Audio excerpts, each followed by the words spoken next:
자, 그러면 두 번째 주제로 넘어갑니다. 국유화 폐간 어떤 대통령도 할 수 없는 일인데 감히 제가 어떻게 그런 말을 한다는 것입니까? 이치에 닿지 않는 말을 가지고 사람을 이렇게 모략해서는 안 됩니다.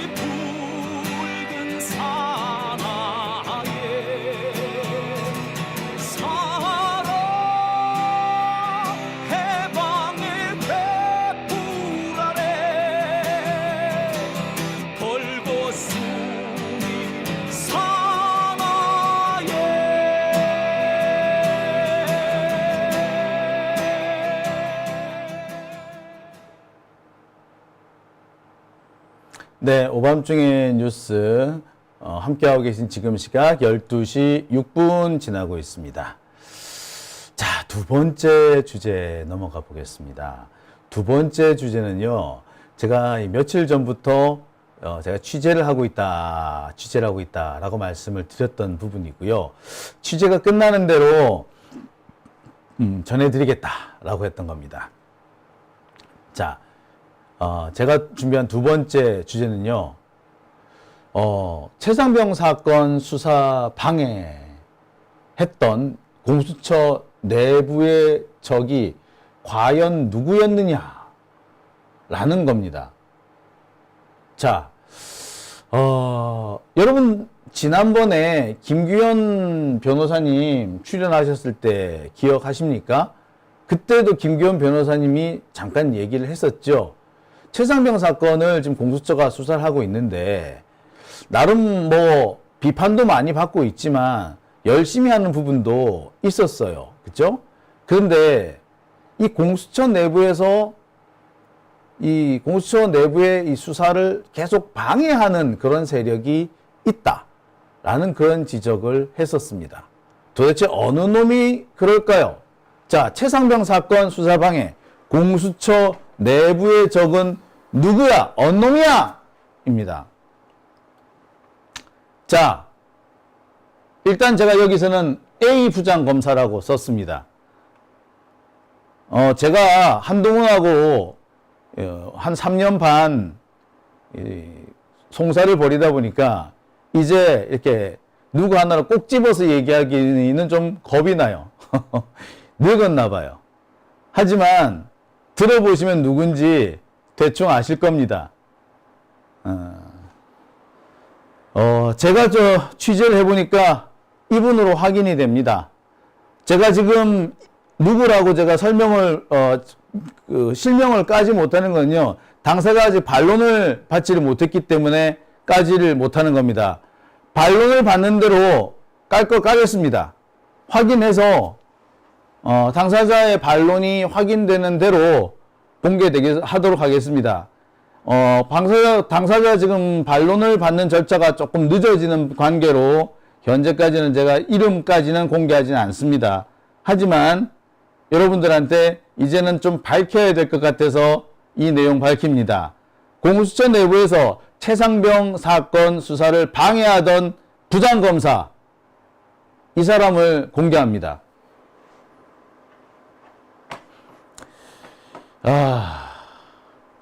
김규현 변호사가 여러 차례 방송에서 지적한 게 있었습니다. 공수처에서 이 최상병 사건 수사를 방해하는 세력이 있다. 수사팀의 외압을 행사하면서 툭하면 감찰을 하겠다라고 협박을 하기도 한다. 자, 이런 세력이 있다라고 김규현 변호사가 폭로를 했습니다. 일단 처음에는 JTBC 통해서 폭로를 했어요. 제가 알기로는 JTBC 쪽에서도 이미 취재를 들어간 걸로 알고 있고 당사자 쪽에 어느 정도 확인이 진행된 걸로 알고 있습니다. 왜 공개를 안 했느냐고요? 자, 공개 안 한 이유는 조금 있다가, JTBC에서 왜 공개를 안 했는지는 제가 조금 있다가 다시 설명을 드릴게요. 자, 아마 정확하게는 모르겠으나, 공개를 안 한 이유가 그쪽에, 이것 때문에 공개를 하지 않았던 것 같아요. 자, 아무튼, 김기현 변호사가 이렇게 주장을 먼저 했습니다. 공수처 내부에서 수사를 방해하는 세력이 있다. 감찰을 하겠다면서 협박을 했다. 자, 여기서 하나 짚고 넘어가겠습니다. 감찰하겠다면서 협박했다? 그렇다면은 꽤 높은 사람이라는 뜻이네요. 공수처 내에서 감찰권을 행사할 수 있을 정도의 높은 사람이네요. 그죠? 근데 지금 공수처 처장도 얼마 전에 들어갔어. 공수처장 지금 들어간 지 얼마 안 됐어. 근데 최수근 상병 수사는 수사한 지 지금 꽤 오래됐어요. 1년 정도 됐어. 공수처장 새로 간 지 이제 2주 정도, 2, 3주밖에 안 됐어. 그렇다면 2, 3주밖에 안 된 사람이 감찰을 한 해 만에 이런 말할 상황은 아니죠. 그리고 지금 김기현 변호사가 이 얘기를 한 게 지금 일주일 전이에요. 그렇다면은 새로 취임한 공수처장은 아니란 얘기네. 자, 공수처 차장 없어요. 공수처 차장이 없으면 뭐야? 부장검사들밖에 없네. 부장검사 1부장, 4부장, 이제 두 사람밖에 없어. 뭐지? 자, 이 상황에서 감찰하겠다고 하면은 공수처장과 차장이 없는 상태에서 감찰하겠다고 하면은 부장검사들밖에 없어요. 근데 현재 부장검사는 사실상 2명밖에 없어요. 그럼 그 두 사람 중에 한 사람이란 얘기네? 오케이? 자, 계속 이어가 보겠습니다. 자, 제가 계속 취재를 좀 해봤습니다.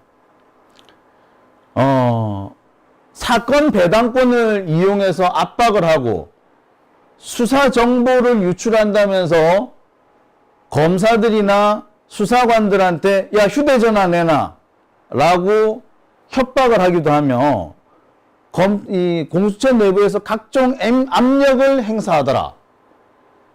심지어 공수처는 여기까지만 하면 된다. 나머지는 특검에 넘기면 되지 뭐. 이러면서 수사를 더 이상 하지 말라는 식의 태도를 보이기도 했다. 자, 참 여러 가지 형태로 방해하는 거죠.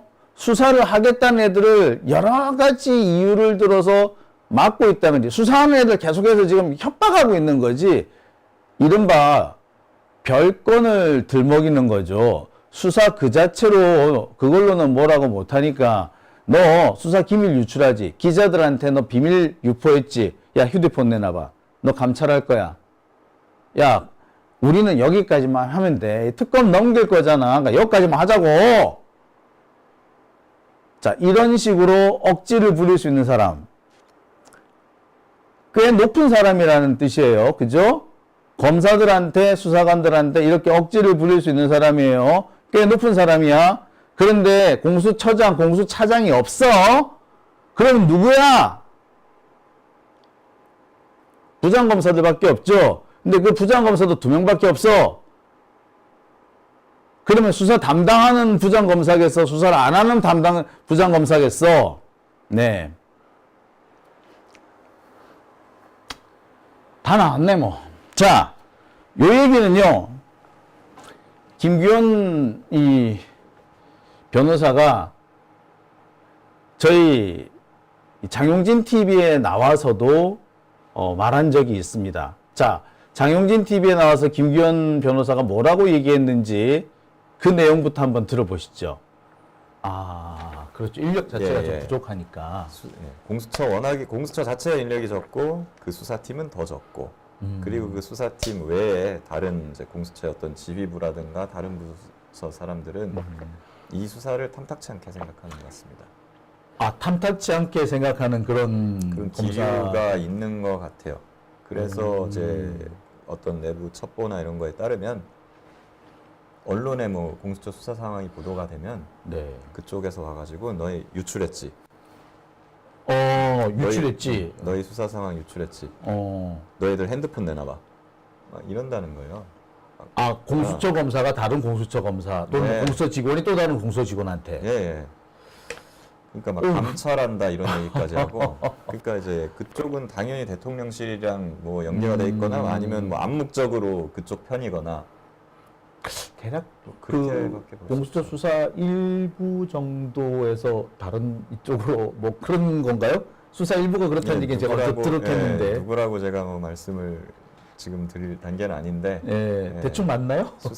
대충은 뭐 그 근방이다. 네, 뭐 그런 것 그렇게 볼수 같더라고요. 있고요. 네. 네. 지금 뭐 여러 가지 이름이 나오는데요. 지금 나오는 분 아닙니다. 예. 제가, 지금 나오는 분들이 아니고요. 부장검사 총 4명이, 총 4명 있죠? 총 4명이 있는데, 지금 밖에 중간에 그만둔 사람이 많고, 그만뒀는데 사표가 수리 안 된 사람도 있고, 사표 수리가 안 됐지만 안 나오는 사람도 있고, 그래가지고 막 헷갈리는 것 같아요. 자, 뭐, 그 얘기는 나중에 차분히 하기로 하고요. 잠시만요. 제가 계속 이어서 설명을, 전해드리도록 하겠습니다. 자, 아무튼 김기현 변호사 얘기를 좀 들어볼게요. 자, 이게 나오겠습니다. 감찰하겠다라고 위협한 세력이 있다라는 거죠. 수사를 탐탁지 않아 하는 세력이 있다라고 얘기했다는 거죠. 자, 그래서 그게 누구냐는 거 아닙니까? 지금, 그죠? 자, 제가 오늘 그래서 이 사람에 대한 취재를 해 봤습니다. 공수처 내부 관계자를 제가 털었어요. 도대체 누구냐? 혹시 누구냐? 김기현 변호사하고도 어느 정도 얘기했던 누구냐? 라고 했더니 그렇다. 모 부장검사 맞다. 이 사람은 사실 부임 초기부터 수사보다는 다른 것에 더 관심이 컸던 사람이다. 이 사람은 특히 공수처의 공보 활동, 그러니까 언론 활동에 대해서 태클을 참 많이 걸었다. 이 사람 때문에 사실상 공수처가 언론 브리핑을 전혀 하지를 못했다. 그러니까 공수처가 수사를 하다가 보면은 언론 브리핑을 할 필요도 분명히 있었고, 어떻게 보자면 언론 브리핑 이게 공수처 수사의 동력을 확보하는, 검찰들은 그렇게 하거든요. 이 언론 브리핑을 통해 가지고 국민들의 여론을 환기시켜서 그 여론 환기를 통해서 이렇게 몰고 가는 그런 부분도 좀 있어요. 그랬는데 이거를 못하게 막았다라는 거예요. 근데 이런 부분을 정말 태클을 많이 걸었다는 거예요, 이 사람이. 정말 태클 많이 걸었대. 자, 그리고 문제는 이 공수처가 언론 플레이를 못하는 와중에 검찰은 언론 플레이를 했다라는 거죠. 공수처는 일방적으로 당할 수밖에 없었다는 겁니다. 공수처가 수사를 못했고 성과를 거의 거두지 못했지만 그나마 성과라고 할 수 있는 게 뭐였느냐. 바로 그 고발사주 사건이었지 않습니까? 고발사주 사건은 공수처가 성공시킨 사건 중에 하나인데 그 고발사주 사건 같은 경우에는 거의 일방적으로 검찰의 언론 플레이를 당하고만 있었다는 겁니다. 그래서 1심 판결에서 공수처가 사실상 승기를 잡았다는 게 유죄 판결을 받아내기까지는 일방적으로 공수처가 당하고 있는 상황이었어. 왜 그렇게 당할 수밖에 없었느냐? 바로 이 사람이 계속해서 태클을 걸었기 때문인 거란 거예요. 그러니까 이 사람이 누구냐? 지금도 있느냐? 아니요. 이 사람은 얼마 전에 결국 그만뒀습니다. 개인 비리와 관련해서 그만뒀어요. 이 사람은 사실 사표를 그 전에 좀 냈었는데 대통령실에서 사표 수리를 안 했어. 그래서 사표를 내놓은 상태에서 계속 부장검사로, 공수처 부장검사로 근무를 했습니다. 그런데 이 개인 비리와 관련해가지고 결국 유죄가 확정이 됩니다. 더 이상 검사로서 신분을 유지할 수 없게 되죠.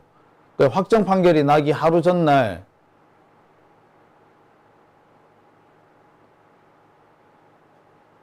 사표가 수리가 됩니다. 대법원 판결이 내일 나는데 그 전날 사표가 수리돼. 아마 판결 난다고 연락을 받았겠지. 사표 수리가 안 된 상태에서 확정 판결이 나버리게 되면 개쪽이잖아. 그렇게 되면은 직을 상실하게 된단 말이에요. 직을 상실하게 돼. 비리가 있어가지고 사표를 냈는데 대통령실에서 사표를 받아들이지 않는 바람에 계속 그 자리 유지하고 있다가 확정 판결이 나는 바람에 직을 상실하게 보면은 그거는 진짜 쪽팔리는 거잖아. 그래서 하루 전날 돼버립니다. 그래서 결국 사라져요. 자, 이게 행인지 불행인지는 모르겠습니다.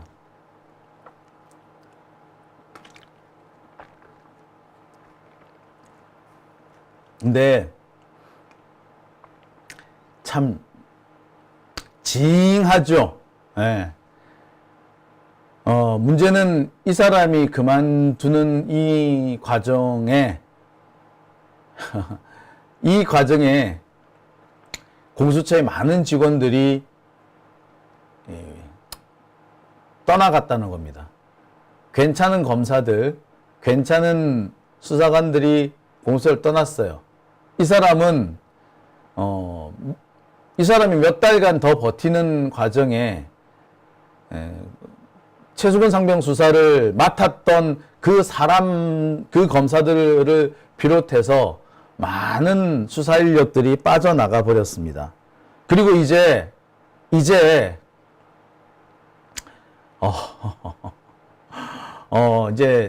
후임 공수처장이 이제 이 일을 맡게 되는데, 후임 공수처장은 현재로 지금 상황으로 봤을 때 수사를 제대로 이어갈 수 있는 능력이 없어 보입니다. 참 슬픈 일이죠. 이게 참으로 분통 터질 일이죠. 오밤중의 뉴스 함께하고 계십니다.